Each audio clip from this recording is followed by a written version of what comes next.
ഇപ്പോൾ hello students, എൻ്റെ പേര് CA ജസ്റ്റിൻ രാജ് എന്നാണ്.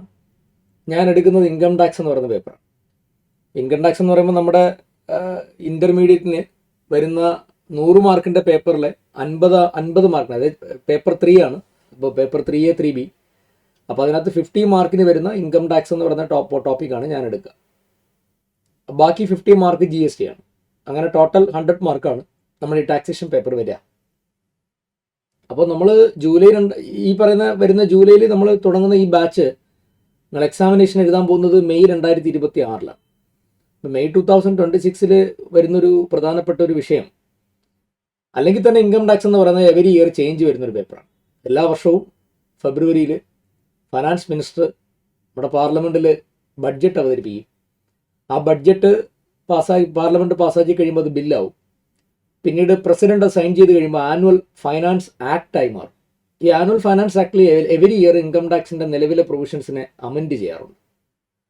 ഇൻകം ടാക്സ് അഥവാ നമ്മുടെ ആദായ നികുതി നിയമം. കാരണം നമ്മുടെ രാജ്യത്ത് ഒരു വർഷത്തേക്കുള്ള റേറ്റ് ഓഫ് ടാക്സ് ആണ് പറയാം, ഒരു വർഷത്തെ ബഡ്ജറ്റാണ് ഉണ്ടാക്കുക. ഇന്ത്യ എന്ന് പറയുന്ന വളരെ ഡൈനമിക് ആയിട്ടുള്ള ഒരു എക്കോണമി ഉള്ള കൺട്രിയാണ്. ഒരു വർഷത്തിനപ്പുറം നമുക്ക് പ്ലാൻ ചെയ്യാനൊന്നും പറ്റില്ല. പണ്ട് പഞ്ചവത്സര പദ്ധതി എന്ന് പറഞ്ഞ പോലെ ഒന്നും ഇവിടെ ഇപ്പോൾ വർക്കൗട്ട് ആവില്ല. Every year we have to change it. So there will be lot of amendments എല്ലാ വർഷവും. ഓൾറെഡി തന്നെ ഇൻകം ടാക്സിന് അങ്ങനെ അമെൻമെൻ്റ് ഉള്ളതാണ്.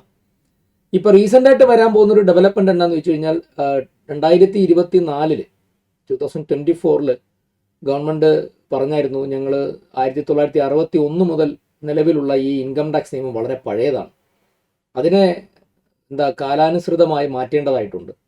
ആ പഴയ നിയമത്തിനകത്ത് ഒരുപാട് കാര്യങ്ങൾ റിലവൻ്റ് ആണ്, പലതും ഡിലീറ്റഡ് ആണ്, പക്ഷേ ആ നമ്പേഴ്സ് അവിടെ കിടപ്പുണ്ട്.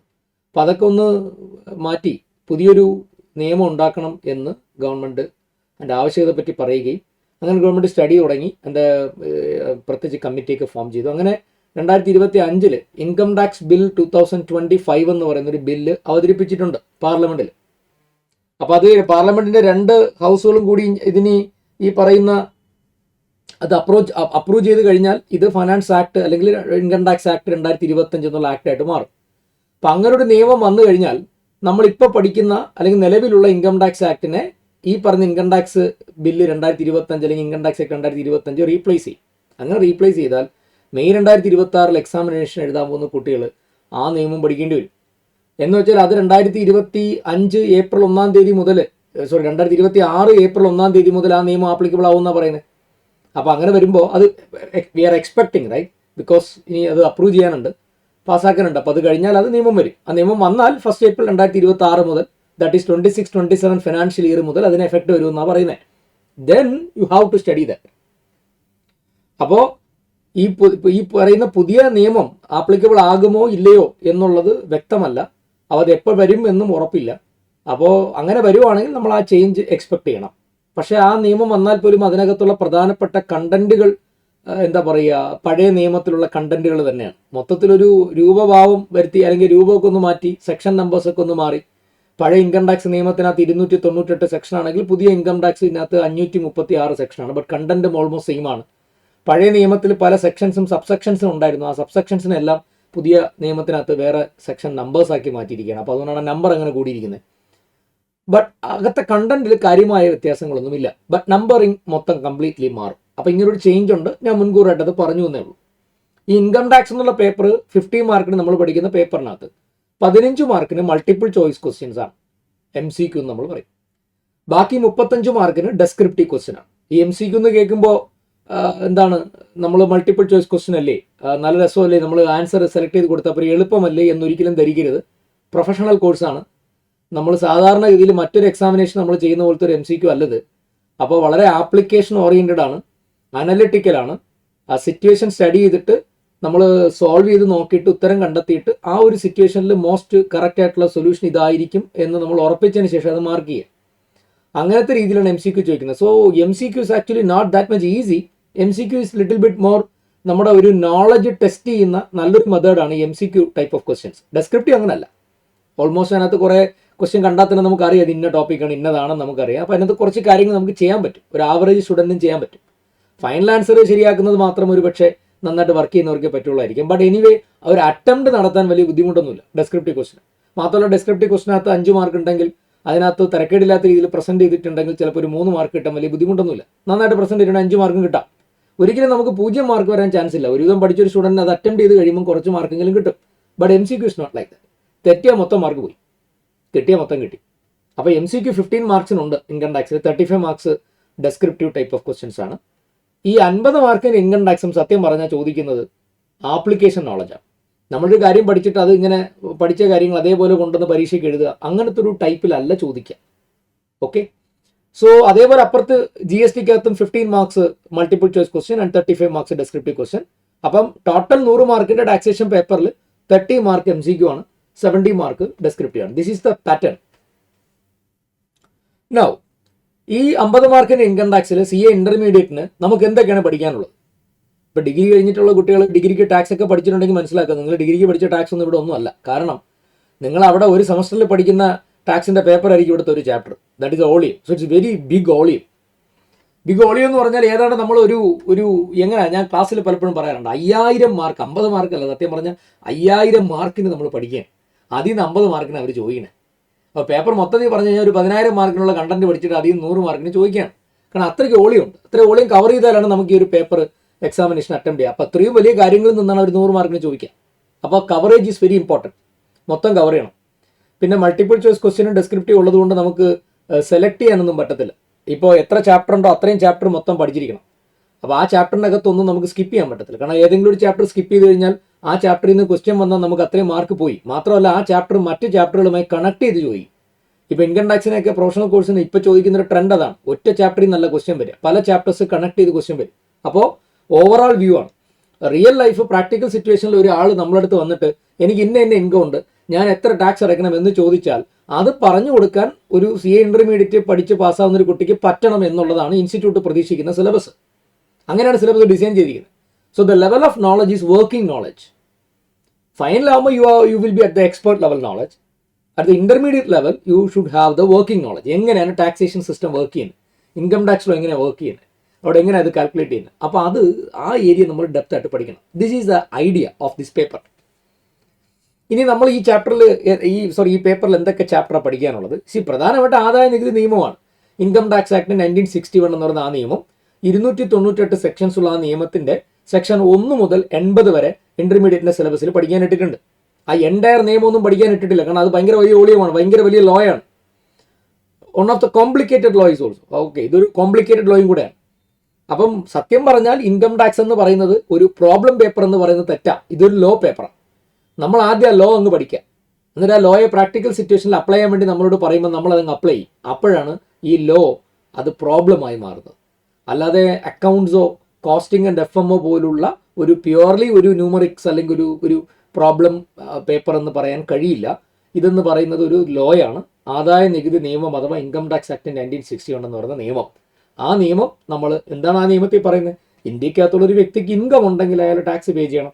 അപ്പോൾ അയാളുടെ ഇൻകം എന്ന് പറഞ്ഞാൽ എന്തുവാ, ആ ഇൻകം എന്തൊക്കെ തരത്തിൽ ഇൻകം കിട്ടാം, അപ്പോൾ അത് എങ്ങനെ കാൽക്കുലേറ്റ് ചെയ്യും, ഇനി അതിന് ടാക്സ് റേറ്റ് എങ്ങനെയാണ്, അപ്പോൾ ടാക്സ് എങ്ങനെ കൊടുക്കേണ്ടേ, എന്തെങ്കിലും ടാക്സ് പ്ലാനിങ് ഉണ്ടോ, ഇൻകം റെഡ്യൂസ് ചെയ്യാൻ പറ്റുമോ, അപ്പോൾ ഇതെല്ലാം നമ്മൾ അറിഞ്ഞിരിക്കണം.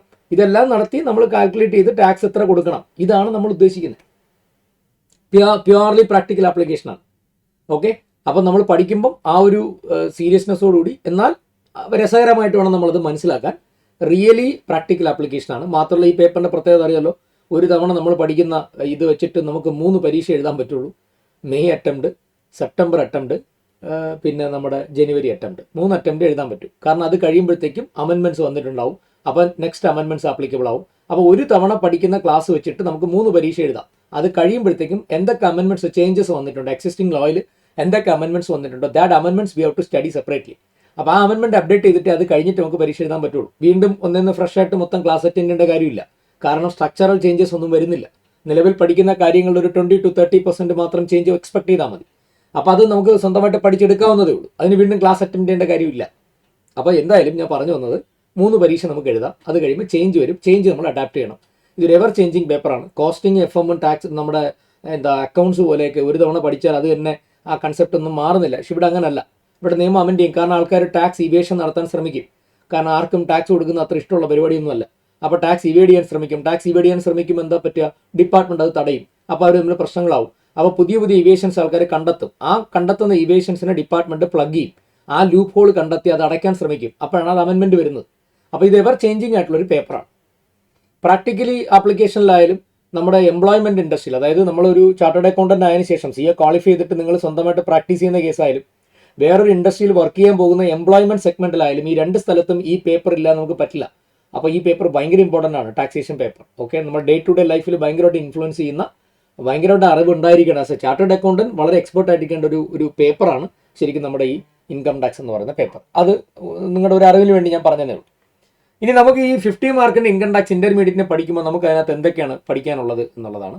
അപ്പോൾ ഞാൻ പറഞ്ഞല്ലോ, ഇൻകം ടാക്സ് നിയമത്തിനെ പറ്റിയുള്ള ഒരു അണ്ടർസ്റ്റാൻഡിംഗ് ആണ് അവർ എക്സ്പെക്ട് ചെയ്യുന്നത്. ലെവൽ ഓഫ് നോളജ് എന്ന് പറയുന്നത് ഒരു വർക്കിംഗ് നോളജാണ്. ഇനി എന്തൊക്കെയാണ് നമ്മൾ ഇതിനകത്തുള്ള കണ്ടൻസ്? ആദ്യം നമ്മൾ പഠിക്കുന്ന ബേസിക് കൺസെപ്റ്റ്സ് എന്ന് പറയുന്നത്, അതായത് ഇൻകം ടാക്സ് എന്ന് പറയുന്ന നിയമത്തിന്റെ ഇൻട്രൊഡക്ഷൻ, ഈ നിയമത്തിനകത്ത് ഉപയോഗിച്ചിരിക്കുന്ന പല പ്രധാനപ്പെട്ട വേർഡുകളുടെയും ഡെഫിനിഷൻ, ഈ നിയമം എന്നാണ് നിലവിൽ വന്നത്, ഈ നിയമം ഏതുവരെയാണ് ആപ്ലിക്കബിൾ, ഇന്ത്യ മൊത്തം ആപ്ലിക്കബിൾ ആണ്, അപ്പോൾ ഇന്ത്യയുടെ ഡെഫിനിഷനൊക്കെ നമ്മൾ പഠിക്കണം. അപ്പോൾ അങ്ങനത്തെ കുറച്ച് ബേസിക് കാര്യങ്ങൾ ആണ് ആദ്യത്തെ ഫസ്റ്റ് ബേസിക് കൺസെപ്റ്റ്സ് എന്നുള്ള ചാപ്റ്ററിൽ പറഞ്ഞിരിക്കുന്നത്. അത് കഴിഞ്ഞ് അത് ശരിക്കും പറഞ്ഞാൽ നമ്മുടെ യൂഷ്വലി ക്ലാസ് റൂമിൽ നമ്മൾ പറയുമ്പോൾ, നമ്മുടെ ഓഫ്ലൈൻ ക്ലാസ് വരുമ്പോൾ യൂഷ്വലി 2-2.5 ദിവസത്തെ ടോപ്പിക്കാണ്. 2.5 days വേണം നമുക്ക് ഇതിൻ്റെ കൺസെപ്റ്റ് എല്ലാം നന്നായിട്ട് റെഗുലറായിട്ട് നമുക്ക് മനസ്സിലാക്കാൻ. രണ്ടാമത്തെ chapter residential status and scope of total income ആണ്. നമ്മുടെ രാജ്യത്ത് താമസിക്കുന്ന ഒരു വ്യക്തിയുടെ ടാക്സ് ലൈബിലിറ്റിയും നമ്മുടെ രാജ്യത്ത് താമസിക്കാതെ വിദേശ രാജ്യത്ത് താമസിക്കുന്ന ഒരാൾക്ക് ഇന്ത്യയിൽ നിന്ന് വരുമാനം കിട്ടുന്നുണ്ടെങ്കിൽ അതിന് അയാൾ കൊടുക്കേണ്ട ടാക്സും രണ്ട് സെയിം അല്ല. അപ്പോൾ ഇന്ത്യക്കകത്ത് താമസിക്കുന്ന വ്യക്തികളെ നമ്മൾ റെസിഡൻസ് എന്നാണ് വിളിക്കുക. ഇവിടെ താമസിക്കാതെ പുറത്തുള്ള ആൾക്കാരെ നമ്മൾ നോൺ റെസിഡൻസ് എന്നാണ് വിളിക്കുക. ഇപ്പോൾ പുറത്തുള്ള ഒരാൾ ഇന്ത്യക്കകത്തുനിന്ന് ഒരു പർട്ടിക്കുലർ ഡേയ്സിൽ കൂടുതൽ സ്റ്റേ ചെയ്താൽ അയാൾ ഇവിടെ റെസിഡന്റ് ആയി മാറും ഇൻകം ടാക്സിന്റെ നിയമത്തിന്റെ കണ്ണിൽ. അപ്പം ഇൻകം ടാക്സിലെ വരുന്ന ഒരു കൺസെപ്റ്റാണ് റെസിഡൻഷ്യൽ സ്റ്റാറ്റസ്. അതെങ്ങനെ കണ്ടെത്തും? പലതരത്തിലെ ടെസ്റ്റുകളുണ്ട്. അപ്പോൾ ആ റെസിഡൻഷ്യൽ സ്റ്റാറ്റസ് എന്നുള്ളതാണ് നമ്മുടെ രണ്ടാമത്തെ ചാപ്റ്റർ. It's very interesting. ഇതാണ് second chapter, residential status. Residential സ്റ്റാറ്റസിനോടൊപ്പം തന്നെ പഠിക്കുന്ന മറ്റൊരു കൺസെപ്റ്റാണ് scope of income. Scope of income എന്ന് പറഞ്ഞാൽ ജിയോഗ്രഫിക്കലി, ഭൂമിശാസ്ത്രപരമായി ഇൻകത്തിനെ രണ്ടായിട്ട് ഡിവൈഡ് ചെയ്യാം. ഇന്ത്യയിൽ നിന്ന് ഉണ്ടാകുന്ന ഇൻകം അല്ലെങ്കിൽ ഇന്ത്യയിലെ ഇൻകം, മറ്റൊന്ന് ഫോറിൻ ഇൻകം. അപ്പോൾ ഇന്ത്യൻ ഇൻകവും ഫോറിൻ ഇൻകം ഉണ്ട്. ഇന്ത്യൻ ഇൻകം ആണെങ്കിൽ എന്തായാലും ഇന്ത്യ ടാക്സ് കൊടുത്തേ പറ്റൂ. ബട്ട് ഫോറിൻ ഇൻകം ഇന്ത്യയിൽ ടാക്സ് ചെയ്യണമോ വേണ്ടേ എന്ന് അറിയണമെങ്കിൽ ആ ഫോറിൻ ഇൻകം ഏൺ ചെയ്ത വ്യക്തിയുടെ റെസിഡൻഷ്യൽ സ്റ്റാറ്റസ് നോക്കണം. ഇന്ത്യയിലെ താമസക്കാരന് വിദേശ രാജ്യത്ത് നിന്ന് ഇൻകം കിട്ടിയാൽ ഇന്ത്യ ടാക്സ് കൊടുക്കേണ്ടി വരും. എന്നാൽ ഇന്ത്യയിലെ താമസക്കാരനല്ല, വിദേശത്തെ താമസക്കാരനാണ്, പക്ഷേ അയാൾക്ക് ഇൻകം കിട്ടിയത് ഇന്ത്യയിൽ നിന്നാണെങ്കിൽ അപ്പോഴും ഇന്ത്യ ടാക്സ് കൊടുക്കേണ്ടി വരും. ബട്ട് വിദേശത്തുള്ള ഒരാൾ വിദേശത്ത് ഇൻകം ഏൺ ചെയ്താൽ ഇന്ത്യക്ക് ഒരു കാര്യമില്ലല്ലോ, അപ്പോൾ അവിടെ ടാക്സ് വരില്ല. ഈ ഒരു കൺസെപ്റ്റ് വളരെ ഡെപ്ത് ആയിട്ട് സിസ്റ്റമാറ്റിക് ആയിട്ട് പഠിക്കുന്നതാണ് second chapter, that is residence and scope of total income. Now come to the third area, third chapter. That is actually 5 chapter ആണ്. അവർ നമ്മുടെ സിലബസിനകത്ത് തേർഡ് ചാപ്റ്റർ ആയിട്ടാണ് ഇട്ടിരിക്കുന്നത്. Actually it is 5 chapters. ഇതെന്നാ സംഭവം? ഇതാണ് ശരിക്കും നമ്മുടെ 50 മാർക്കിന്റെ പേപ്പറിലെ core area, heads of income. Heads of income എന്ന് പറഞ്ഞാൽ ക്ലാസിഫിക്കേഷൻ ഓഫ് ഇൻകം. ഒരു വ്യക്തിക്ക് എന്തൊക്കെ തരത്തിൽ ഇൻകം കിട്ടാം? 5 രീതിയിൽ ഇൻകം കിട്ടാം. ജോലിയുള്ള ഒരാളാണെങ്കിൽ ശമ്പളം കിട്ടും, that is known as income from salary. അതാണ് ആദ്യത്തെ ഹെഡ്. ഇൻകം ടാക്സ് നിയമത്തിലെ സെക്ഷൻ 15 തൊട്ട് 17 വരെയുള്ള സെക്ഷൻസ് ആണ് ഈ ഹെഡിനെ പറ്റി ഡീറ്റെയിൽ ആയിട്ട് സംസാരിക്കുന്നത്. രണ്ടാമത്തത്, ഒരു വ്യക്തിക്ക് ബിൽഡിംഗ് ഉണ്ടെങ്കിൽ ആ കെട്ടിടം അഥവാ ബിൽഡിംഗിൽ നിന്ന് കിട്ടുന്ന വരുമാനം, കെട്ടിട വാടക എന്ന് പറയാം, ഇൻകം ഫ്രം ഹൗസ് പ്രോപ്പർട്ടി, രണ്ടാമത്തെ ഹെഡാണ്, രണ്ടാമത്തെ ക്ലാസിഫിക്കേഷൻ. ഒരു വ്യക്തിക്ക് കിട്ടാൻ ചാൻസ് ഉള്ള സെക്കൻഡ് ഇൻകം ആണ്. അത് ഇൻകം ടാക്സ് നിയമത്തിന്റെ സെക്ഷൻ 22 തൊട്ട് 27 വരെയുള്ള പ്രൊവിഷൻസിലാണ് അതിനെ പറ്റി പറഞ്ഞിരിക്കുന്നത്. അത് ഡീറ്റെയിൽ ആയിട്ട് നമ്മൾ പഠിക്കും. ഒരു ചെറിയ ചാപ്റ്ററാണ്. ആക്ച്വലി ആദ്യത്തെ സാലറി എന്നുള്ളത് കുറച്ച് വലുതാണ്. രണ്ടാമത്തെ house property, income from house property അഥവാ ബിൽഡിംഗ്. ഇനി മൂന്നാമത്തെ ചാപ്റ്റർ എന്ന് വെച്ചാൽ ഒരാൾ ബിസിനസ്സോ പ്രൊഫഷനോ ചെയ്യുന്നുണ്ടെങ്കിൽ ആ ബിസിനസ്സിൽ നിന്നും പ്രൊഫഷനിൽ നിന്നും കിട്ടുന്ന വരുമാനം ഇൻകം ടാക്സിൽ ക്ലാസിഫൈ ചെയ്യുന്ന തേർഡ് ഹെഡാണ് profits and gains of business or profession എന്നാണ് ആ ഹെഡിന്റെ പേര്. ഇത് ഇച്ചിരി വലിയ ചാപ്റ്ററാണ്.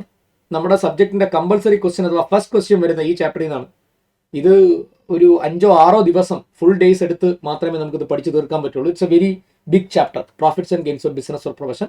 ഇൻകം ടാക്സ് ആക്ടിലെ സെക്ഷൻ 28 തൊട്ട് 44 വരെയുള്ള പ്രൊവിഷൻസ് ആണ് അതിനെ ഗവേൺ ചെയ്യുന്നത്. നാലാമത്തെ ഹെഡ് ക്യാപിറ്റൽ ഗെയിൻ ആണ്. മൂലധന ആസ്തി, വിറ്റുള്ള ലാഭം. നിങ്ങൾ താമസിക്കുന്ന വീട് നിങ്ങൾ വിൽക്കുന്നു, അപ്പോൾ ലാഭം ഉണ്ടാവുന്നു, ക്യാപിറ്റൽ ഗെയിൻ. നിങ്ങളുടെ സ്വർണം വിൽക്കുന്നു, ക്യാപിറ്റൽ ഗെയിൻ. വർഷങ്ങളായി സ്റ്റോക്ക് മാർക്കറ്റിൽ ഇൻവെസ്റ്റ് ചെയ്തിരിക്കുന്ന ഷെയർ എടുത്ത് വിൽക്കുന്നു, ക്യാപിറ്റൽ ഗെയിൻ. സോ മൂലധന ലാഭം, അതാണ് നാലാമത്തെ ഹെഡ്. ഇൻകം ടാക്സ് ആക്ടിലെ സെക്ഷൻ 45 തൊട്ട് 55 വരെയുള്ള പ്രൊവിഷൻസ് ആണ് അതിനെ ഗവേൺ ചെയ്യുന്നത്. അഞ്ചാമത്തെ ഹെഡ് എന്ന് പറയുന്നത് ഇൻകം ഫ്രം അതർ സോഴ്സ് എന്ന് പറയും. എന്ന് വെച്ചാൽ ആ വേർഡിൽ തന്നെ ഒരു ചതി ഒളിച്ചിരിപ്പുണ്ട്. ആദ്യം പറഞ്ഞ 4 ഹെഡുകൾ, അതായത് സാലറി, ഹൗസ് പ്രോപ്പർട്ടി, PGBP അഥവാ profits and gains of business of profession, capital gain, ഈ 4 ഹെഡിൽ ക്ലാസിഫൈ ചെയ്യാൻ പറ്റാത്ത ബാക്കി എല്ലാ ഇൻകത്തിനെയും കൊണ്ട് തട്ടുന്ന സ്ഥലമാണ് income from other source. Very interesting.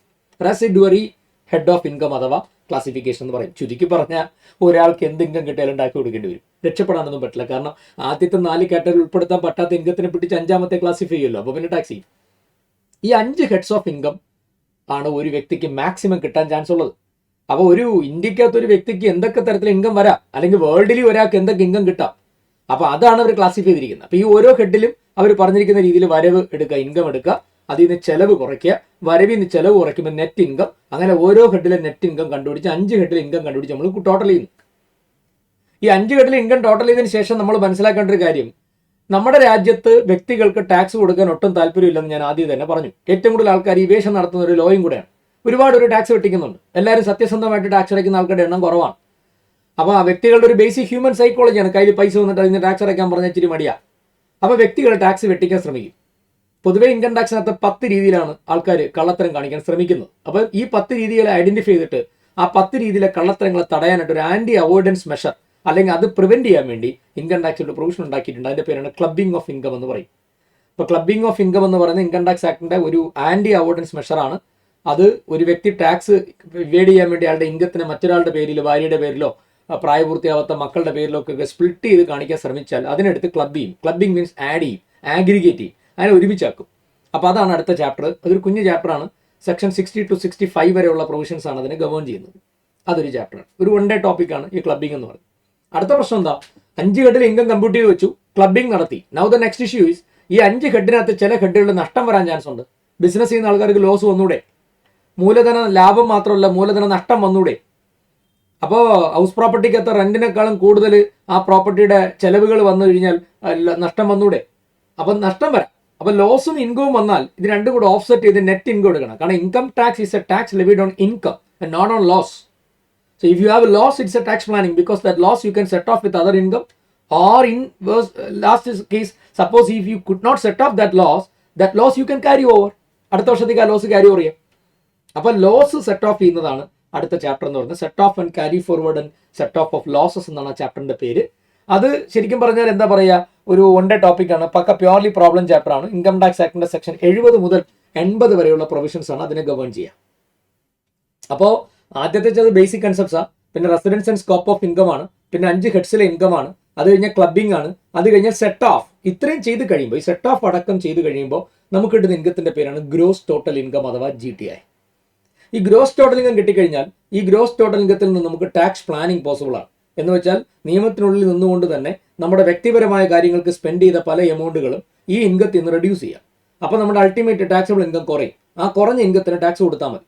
അപ്പോൾ ഇതിനെ വിളിക്കുന്ന പേര് ടാക്സ് പ്ലാനിംഗ് എന്നാണ്. ഈ ടാക്സ് പ്ലാനിങ്ങിനെ പറഞ്ഞിരിക്കുന്ന സ്ഥലം ഇൻകം ടാക്സ് നിയമത്തിലെ ചാപ്റ്റർ 6 A പാർട്ടിലാണ്. സെക്ഷൻ നമ്പർ വെച്ച് പറയുകയാണെങ്കിൽ ഇൻകം ടാക്സ് ആക്ടിന്റെ സെക്ഷൻ 80C മുതൽ 80U വരെയുള്ള 23 സെക്ഷൻസ് ആണ്. അപ്പോൾ ആ 80C തൊട്ട് 80U വരെയുള്ള 23 സെക്ഷൻസിലുള്ള ഏതെങ്കിലും ടാക്സ് പ്ലാനിങ് നമുക്കുണ്ടെങ്കിൽ ആ ടാക്സ് പ്ലാനിങ് നമുക്ക് കുറയ്ക്കാം.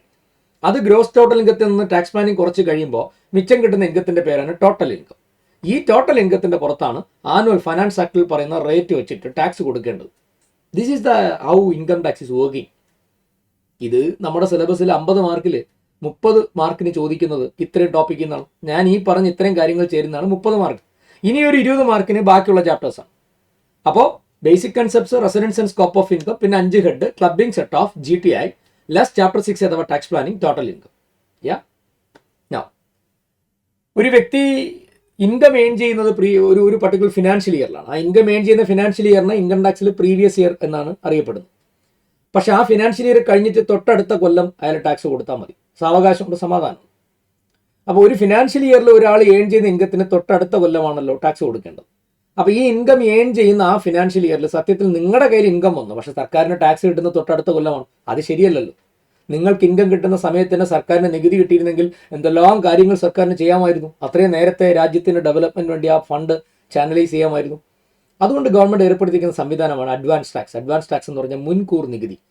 അപ്പോൾ ഇൻകം ഏൺ ചെയ്യുന്ന ഫിനാൻഷ്യൽ ഇയറിൽ തന്നെ ഇൻസ്റ്റാൾമെന്റ് ആയിട്ട് നികുതികൾ അടയ്ക്കണം. 4 ഇൻസ്റ്റാൾമെന്റ് ആയിട്ട് മുൻകൂർ നികുതി അടയ്ക്കണം. അതിന് മുൻകൂർ നികുതി അഥവാ അഡ്വാൻസ് ടാക്സ് എന്നാണ് പറയുന്നത്. അപ്പോൾ അതിനെപ്പറ്റി പഠിക്കുന്നതാണ് ഒരു അടുത്ത ചാപ്റ്റർ. അതിനോടൊപ്പം തന്നെ TDS എന്ന് പറഞ്ഞാൽ ടാക്സ് ഡിഡക്റ്റഡ് അറ്റ് സോഴ്സ് എന്നാണ്.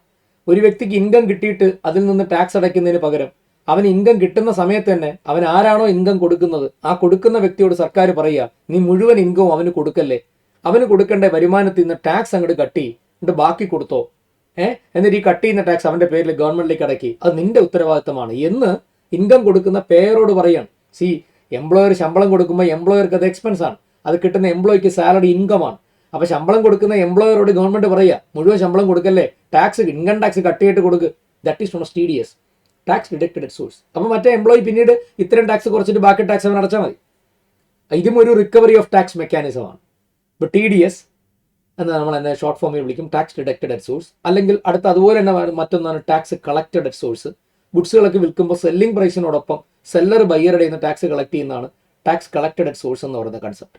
പിന്നെ അഡ്വാൻസ് ടാക്സ്. ഇത് മൂന്നും സത്യത്തിൽ നമ്മൾ പോലും അറിയാതെ നൈസായിട്ട് നമ്മുടെ കയ്യിൽ നിന്ന് നികുതി സർക്കാരിൻ്റെ കയ്യിലോട്ട് എത്തിക്കാനുള്ള ഒരു വകുപ്പുകളാണ് ഈ TDS ഉം TCS. പിന്നെ അഡ്വാൻസ് ടാക്സ് നമ്മൾ തന്നെ അങ്ങോട്ട് പോയി അടയ്ക്കേണ്ടതാണ്. അപ്പോൾ ഇത് മൂന്നും സത്യത്തിൽ റിക്കവറി എന്ന് പറയുന്ന ഒരു ഏരിയയാണ്. ടാക്സ് എങ്ങനെയാണ് സർക്കാർ റിക്കവർ ചെയ്യുന്നത്, അതാണ് ആ chapter. Advance tax, TDS and TCS. കുറച്ച് വലിയതായിട്ട് ഡീറ്റെയിൽ ആയിട്ട് പഠിക്കാനുണ്ട്. കാരണം TDS എന്ന് പറയുന്നത് വളരെ ഡെപ്തായിട്ട് തന്നെ ഇന്റർമീഡിയറ്റിന് സിലബസിൽ ഇട്ടിട്ടുണ്ട്. ഇത് കഴിഞ്ഞാൽ അടുത്തത്, ഒരാൾ ഇൻകം ഉണ്ടെങ്കിൽ ഇൻകം ഉള്ളതിൻ്റെ കണക്ക് നോക്കണ്ടേ, കണക്ക് നോക്കിയിട്ട് കണക്ക് ഗവൺമെന്റിന് ബോധിപ്പിക്കണ്ടേ, ഇൻകം ടാക്സിന്റെ സ്റ്റേറ്റ്മെന്റ് അഥവാ റിട്ടേൺ ഫയൽ ചെയ്യണം.